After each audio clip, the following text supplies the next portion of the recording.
en su palabra al respecto.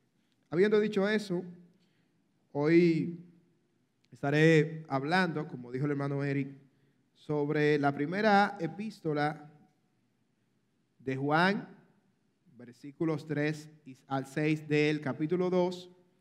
Es una serie que vimos a principios de febrero, por cuestión de tiempo y también de calendario. La paré ahí y hoy vamos a continuar con el tercer sermón de esta epístola, donde estaremos viendo esos versículos del capítulo 2. Yo quiero orar para así darle inicio de manera formal al sermón. Padre, te damos gracias por tus bondades, gracias por tu misericordia, gracias por tu cuidado. Venimos a ti con un corazón abierto, con un corazón dispuesto, con un corazón disponible, Padre, a escuchar tu palabra, ser transformados por ella. Gracias, Dios, por tu fidelidad. Gracias por tus bondades, por tu amor. Gracias por cada uno de mis hermanos. Ayúdanos a crecer cada día más a la semejanza del varón perfecto. Y es en tu nombre que oramos, Jesús. Amén. Mis hermanos, no sé si a usted le ha pasado que por información que tiene sobre una persona o por el tiempo que tiene viendo esa persona, entiende que lo conoce. Puede ser un vecino, puede ser un familiar, puede ser un amigo, puede ser un compañero de trabajo o incluso una figura pública, porque nos pasa mucho con las figuras públicas por el tiempo que tenemos viéndolo en la televisión, la información que tenemos de esa persona. Cuando lo vemos en la calle, es como si lo conociéramos. Pero en realidad no lo conocemos. Tenemos simplemente información sobre esa persona, pero no un conocimiento verdadero al respecto de ese individuo. Lo mismo nos puede pasar a nosotros con relación a Dios. Podemos tener información sobre Dios, pero no tener una relación con Dios y conocerlo. Ahora, las preguntas son las siguientes. Le quiero hacer las siguientes preguntas. ¿Cómo sabes si alguien conoce a Dios? ¿Es posible conocer a Dios? ¿Hay alguna manera en la que se puede evidenciar que alguien conoce a Dios? La Biblia nos responde que sí. Podemos conocer a Dios. Sí hay evidencias que muestran que una persona conoce a Dios.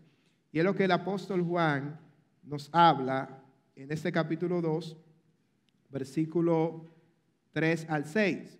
Hemos visto todo el primer capítulo, lo vimos en febrero, e iniciamos el capítulo 2 en ese mismo mes. Y hoy estaremos viendo lo que nos dice el apóstol Juan, el mismo que escribió el Evangelio de Juan y el libro de Apocalipsis. Nos dice aquí sobre qué sucede cuando alguien conoce a Dios, cuando alguien tiene una relación genuina con el Señor. Vamos a leer capítulo 2, primera de Juan, capítulo 2, versículos del 3 al 6. Dice la palabra del Señor. Y en esto sabemos que nosotros le conocemos, si guardamos sus mandamientos. El que dice, yo le conozco, y no guarda sus mandamientos, el tal es mentiroso, y la verdad no está en él. Pero el que guarda su palabra, en este verdaderamente el amor de Dios se ha perfeccionado. Por eso sabemos que estamos en él. El que dice que permanece en él, debe andar como él anduvo. Si recuerdan, pero a manera de resumen, la primera epístola de Juan, el contexto era que se estaban filtrando enseñanzas de los gnósticos. Dentro de las creencias que tenían los gnósticos, era que hacían una diferencia entre el cuerpo y el espíritu. Ellos decían que el espíritu era bueno, la parte espiritual, pero la parte material, el cuerpo, era malo. Y ellos decían que Cristo no pudo haber venido en cuerpo porque el cuerpo es malo. Por eso Juan comienza en el primer capítulo hablando de lo que era desde el principio. Y dice que él lo había tocado, aquel que era desde el principio, es decir, a Jesús, que existía antes de la fundación del mundo, él lo había palpado, lo había tocado, lo había contemplado, y lo que decían los gnósticos era mentira, porque él fue un testigo ocular de que Cristo había venido en carne. ¿Y qué hubiese pasado si Cristo no hubiese venido en carne? Que no era un sustituto para nosotros, porque alguien tenía que morir por nosotros, pero si Cristo no hubiese venido en carne, era 100% Dios y 100% hombre, no había sido un sustituto ideal para pagar el precio por nosotros. Y lo que Juan está defendiendo es una doctrina cardinal en el cristianismo, que Cristo vino y pagó por nosotros y vino en carne. Él les dice que la verdadera comunión, otra de las cosas que tenían los gnósticos, era que ellos entendían que podían tener un conocimiento elevado y que a través de ese conocimiento ellos podían tener comunión con Dios. Pero Juan también desmonta esa mentira, diciéndole que solamente la comunión verdadera era con el Padre, con el Hijo, era a través de Cristo, con el Padre, con el Hijo y con el pueblo de Dios. Y luego del versículo 5 en adelante de este capítulo 1, él muestra evidencias de una persona que tiene una relación con Dios. Como ellos no veían ninguna diferencia, o veían la diferencia entre la carne y la parte inmaterial, el espíritu, ellos decían que tú podías hacer todo lo que sea con la carne y al final todo estaba bien porque la carne es mala.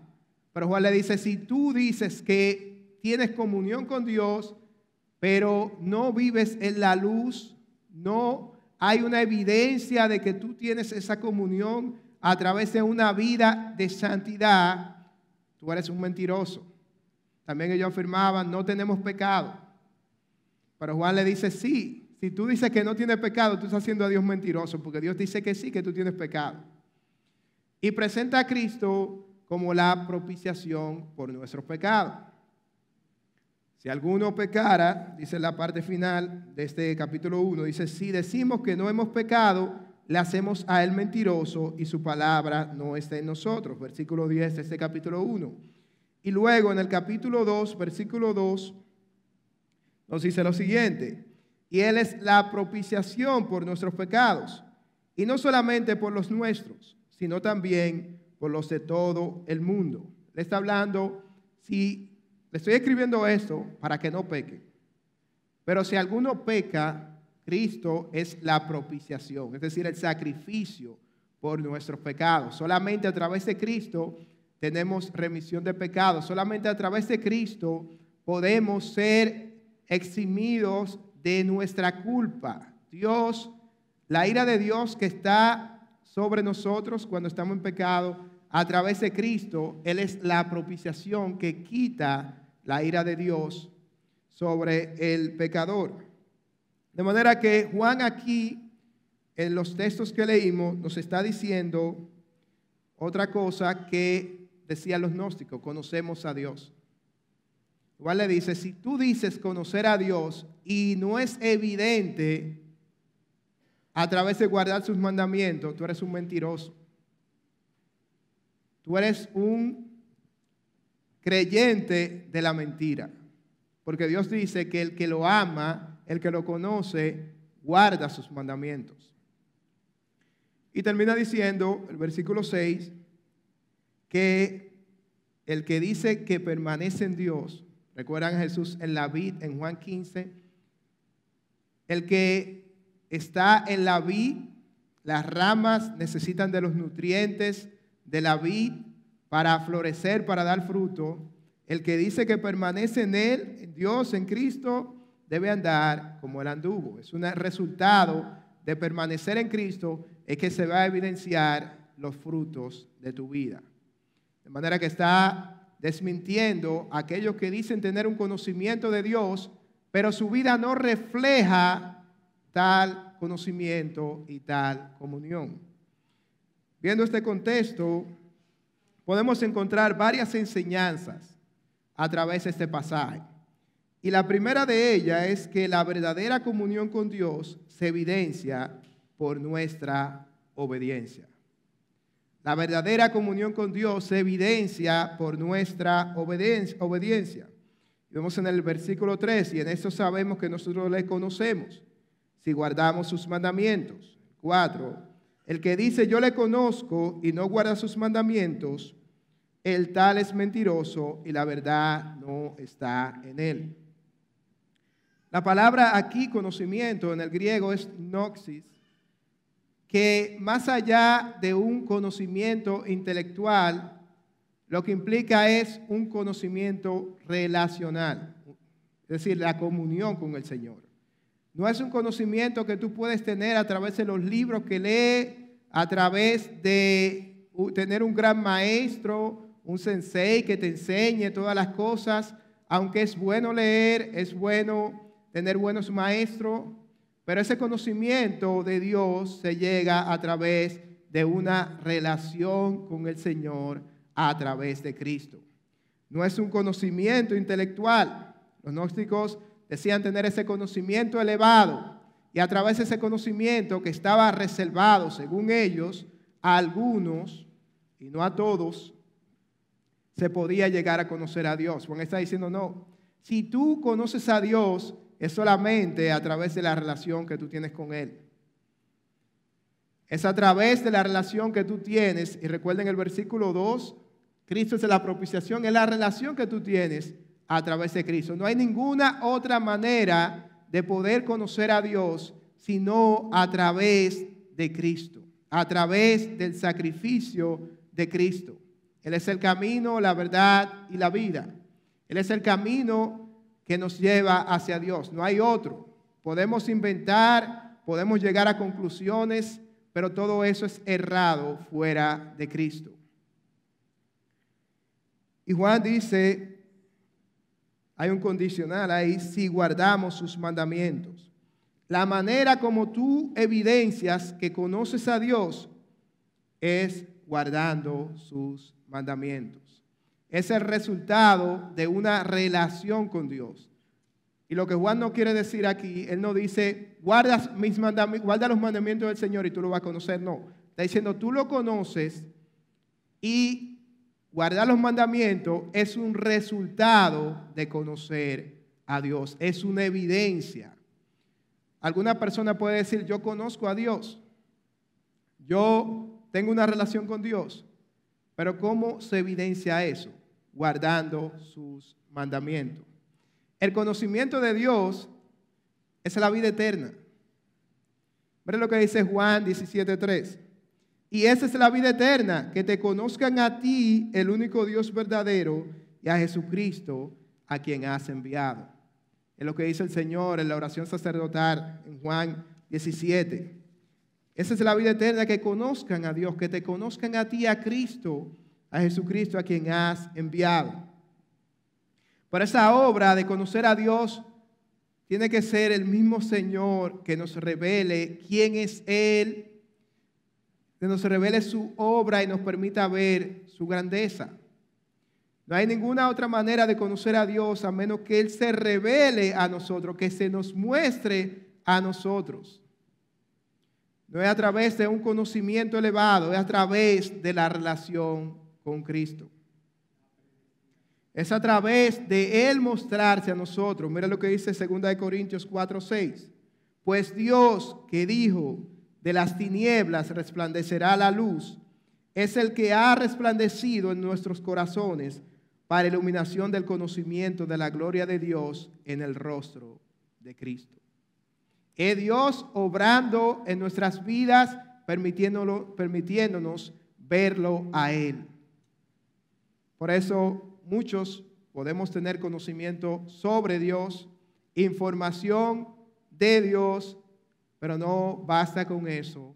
Debemos conocerlo a Él, experimentar su gracia, ser transformado en nuestros corazones y que Él nos permita verlo a Él. Ahora, algo que podemos tener, y es un término que utilizan los teólogos, el término de la incomprensibilidad de Dios.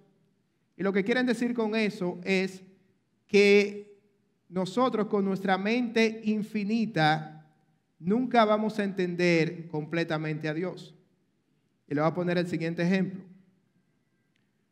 Dios, usted va al mar, usted saca agua en una cubeta, en un galón, usted está tomando agua del mar, pero usted no puede echar todo el agua del mar porque el mar es inmenso. Nosotros, Dios es infinito y nosotros finitos. Nosotros no podemos comprender completamente, pero sí podemos conocer verdaderamente quién es Dios, porque Él nos ha revelado eso en su palabra. Él nos ha mostrado eso en su palabra, de manera que tenemos el conocimiento necesario para vivir esta vida y también para ser salvos. Tenemos el conocimiento que necesitamos para conocer a Dios. Si tú conocieras todo de Dios, completamente a Dios, tú fueras Dios. Pero tenemos el conocimiento necesario para la salvación. Recuerda lo que dice Deuteronomio 29:29. Las cosas reveladas nos pertenecen a nosotros, pero las cosas secretas le pertenecen a Dios. Y el salmista dice que inescrutables son sus pensamientos. No podemos entender todo de Dios, pero sí podemos conocerlo a Él verdaderamente por lo que Él nos ha revelado en su palabra. De manera que ese conocimiento de Dios no es un conocimiento simplemente teórico, sino que se evidencia en guardar sus mandamientos. Por eso dice, sabemos, estamos seguros de que conocemos a Dios si guardamos sus mandamientos. Pero aquel que dice, yo le conozco y no guarda sus mandamientos, el tal es mentiroso y la verdad no está en él. Yo puedo decir que yo conozco al presidente, puedo decir conozco a X atleta o artista, pero después la persona me dice, yo no te conozco, yo no sé de ti, yo nunca te he visto. Se va a evidenciar que yo no lo conocía como decía. Y lo que Juan está diciendo, si tú dices que conoces a Dios, pero tú no guardas sus mandamientos, tú eres un mentiroso. Es el Espíritu que nos está llamando mentiroso cuando afirmamos conocer a Dios, pero nuestra vida revela todo lo contrario. Y recuerden, no es que yo voy a guardar los mandamientos para conocer a Dios, es que es un resultado de yo conocer a Dios, guardar los mandamientos del Señor. A veces nos volvemos mitómanos, nos deleitamos en nuestras propias mentiras y afirmamos que conocemos a Dios, que tenemos una relación con Dios, cuando en realidad no la tenemos. Y eso es lo que Juan nos dice. La verdad no está en Él. Cuando pasa eso, la verdad no está en nosotros. Necesitamos examinar nuestros corazones y ver si hay evidencia de que yo verdaderamente conozco a Dios, de que yo verdaderamente tengo una genuina comunión con el Señor. Examinemos nuestros corazones. Vengamos a la palabra y expongámonos a ella para ver si verdaderamente estamos creciendo en el conocimiento del Señor. ¿Cómo se evidencia esa obra? ¿Cómo se evidencia que conocemos a Dios? Si guardamos sus mandamientos. Él nos ha dado su Espíritu. Y es lo que Juan le dice a los hermanos en esta epístola, en el capítulo 4, versículo 13. En eso sabemos que permanecemos en Él y Él en nosotros, en que nos ha dado de su Espíritu. Él nos ha dado su Espíritu para que podamos conocerlo a Él, para que podamos conocer su palabra, para que podamos experimentar y seamos alumbrados para ver su grandeza, su belleza, que nos es oculta por nuestro pecado. Cuando conocemos al Señor, guardamos sus mandamientos. No es simplemente tener un conocimiento teórico o saber cosas al respecto, sino que hemos sido iluminados para verlo a Él. Miren lo que decía el predicador inglés Charles Spurgeon. Ahora, nunca salvará un alma el saber acerca de Cristo. El único conocimiento salvador es conocerlo a Él mismo y confiar en Él que ahora está a la diestra de Dios. Ese es el único conocimiento que nos dará salvación. Conocerlo a Cristo. No basta con saber de Cristo, sino de conocerlo a Él. Los gnósticos afirmaban conocer a Dios, pero tal conocimiento no era correcto. El conocimiento correcto de Dios nos lleva a obedecer sus mandamientos. Y eso es lo primero que vemos en este texto. Una verdadera comunión con Dios se evidencia por nuestra obediencia a Él. Ahora, podemos ver esto como que yo debo obedecer simplemente para cumplir algo. Pero no solamente eso, yo debo obedecer por el resultado de lo que Dios ha hecho en mí.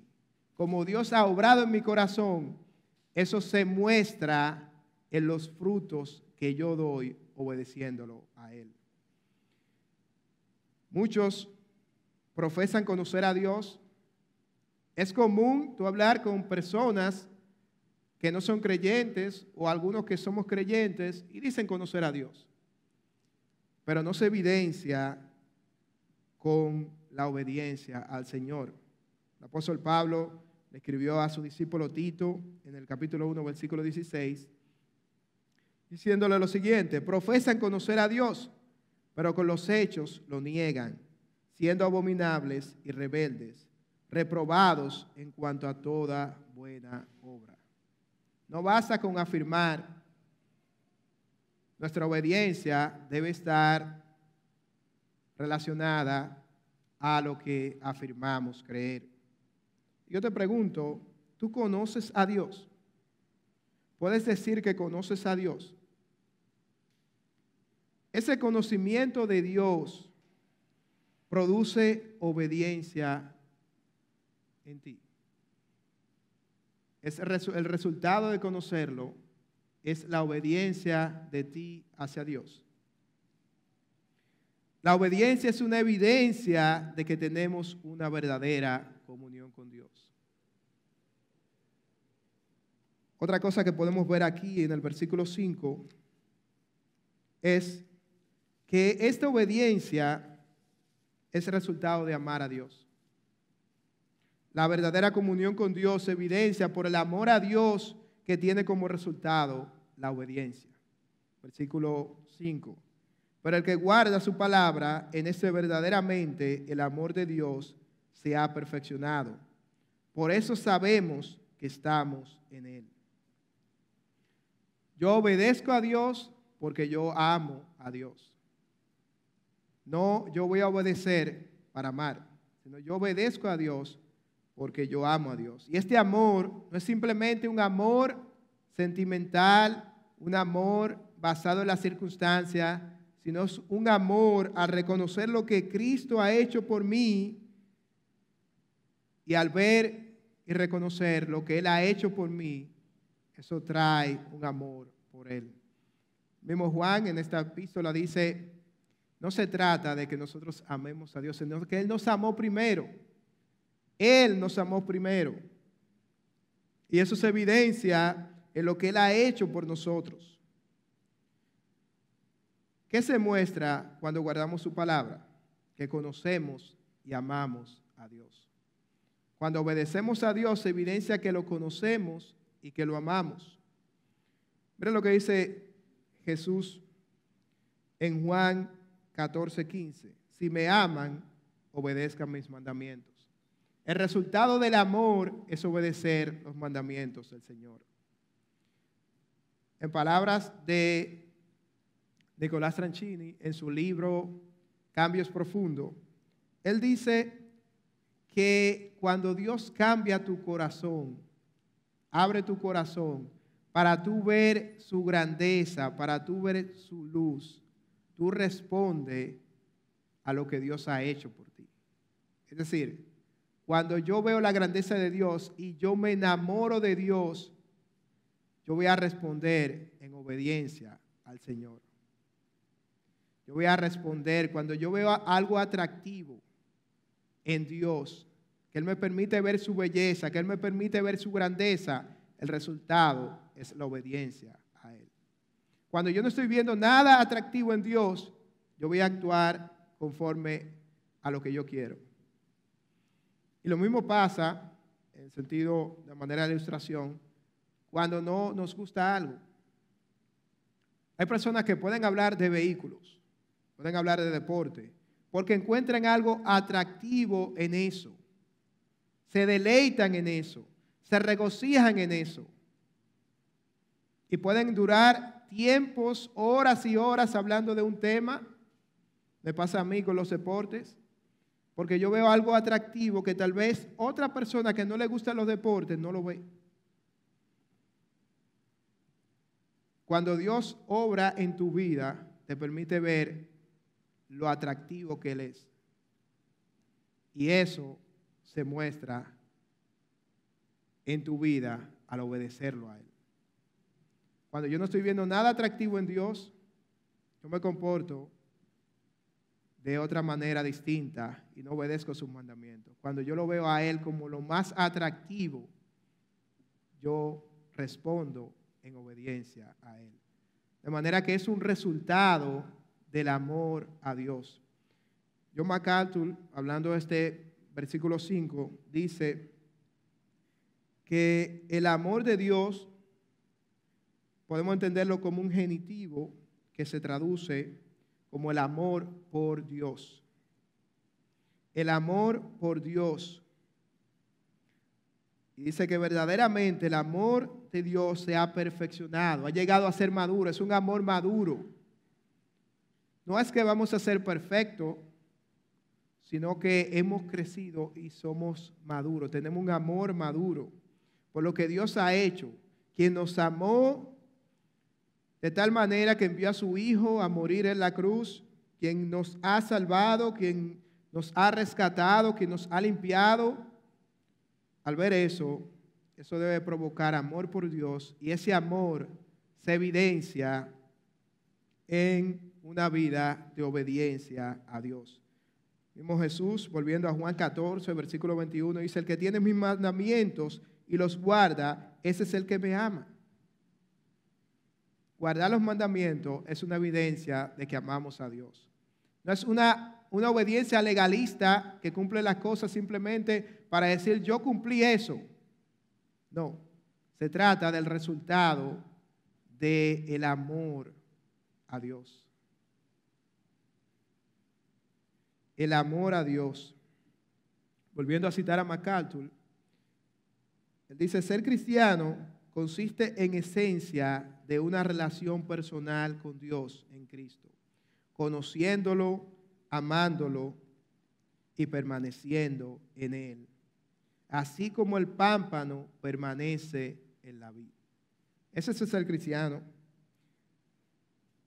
Conocer a Dios, conociéndolo de manera continua, de manera constante, amándolo, creciendo en ese amor y permaneciendo en Él, como el pámpano permanece en la vid y se alimenta de los nutrientes de la vid y da frutos de acuerdo a la vid.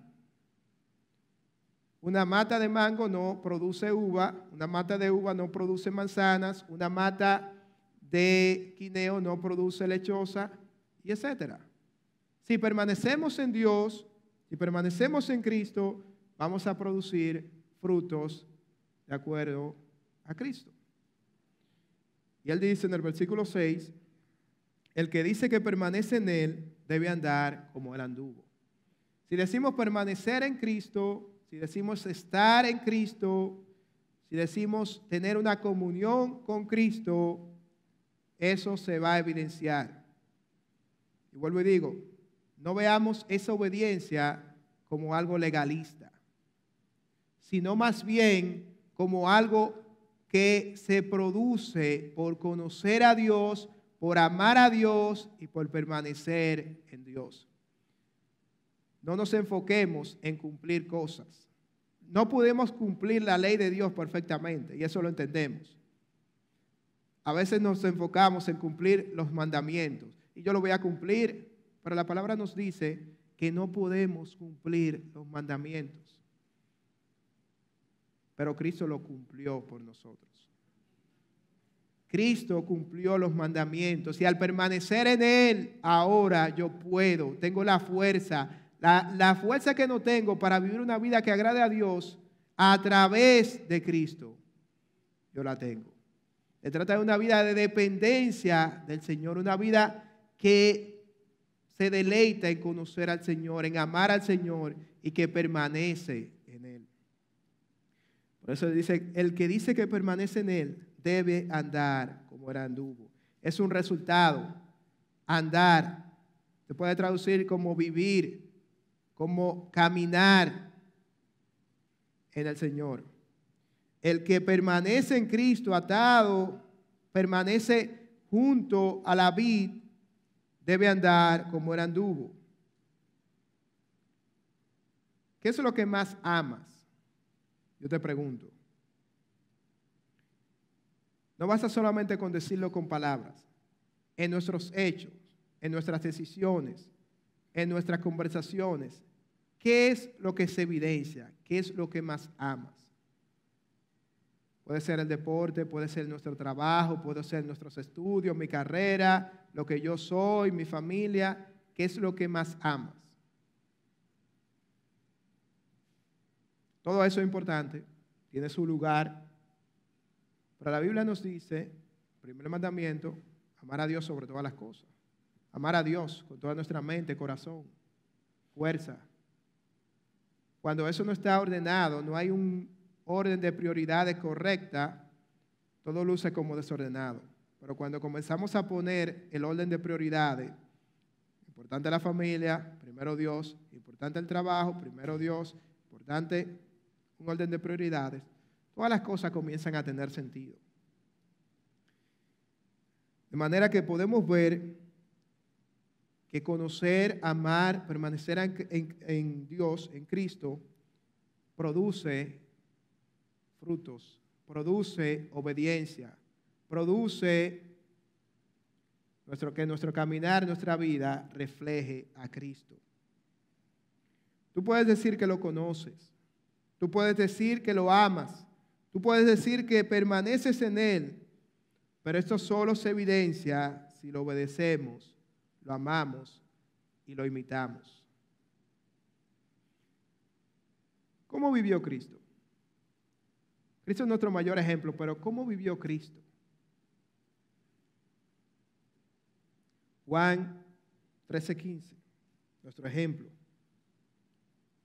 Una vida de servicio.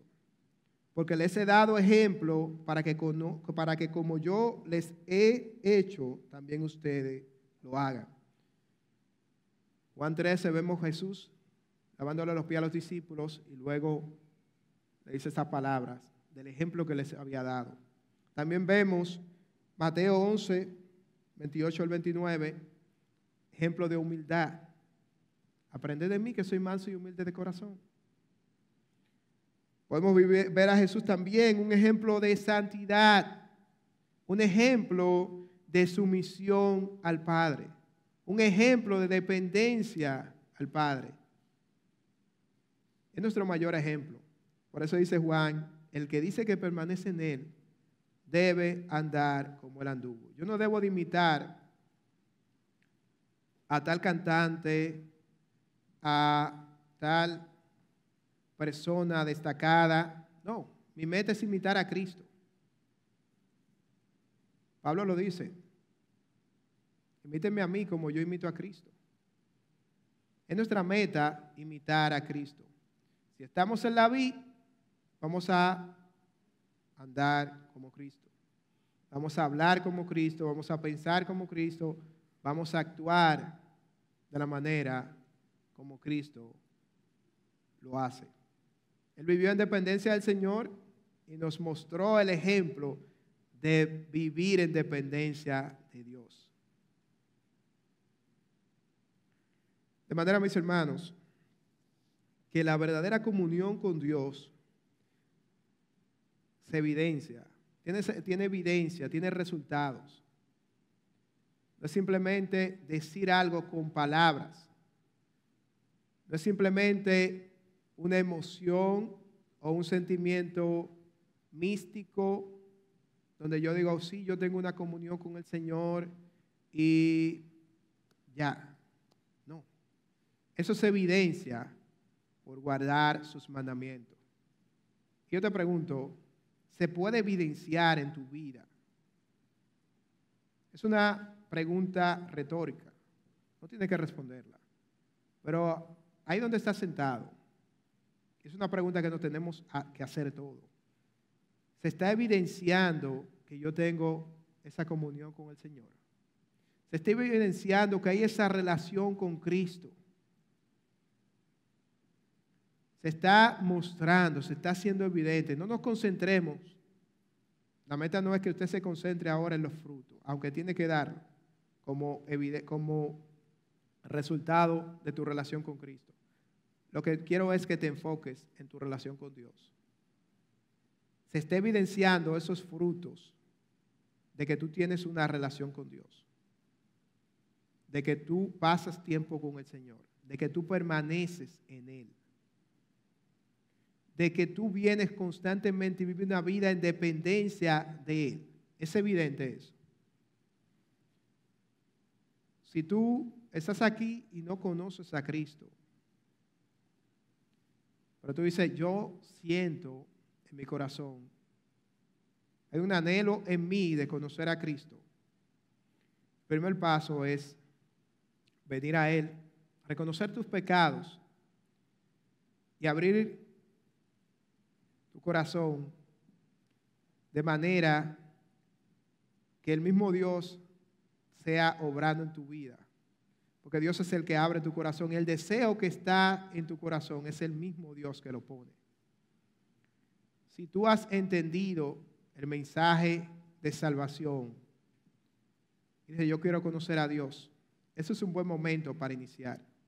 Pero si tú también dices, bueno, yo entiendo que mi vida no está evidenciando esa relación con Dios, también es un buen momento para que le ores al Señor, confiese tu pecado y le pide que te ayude a vivir una vida que evidencie una genuina comunión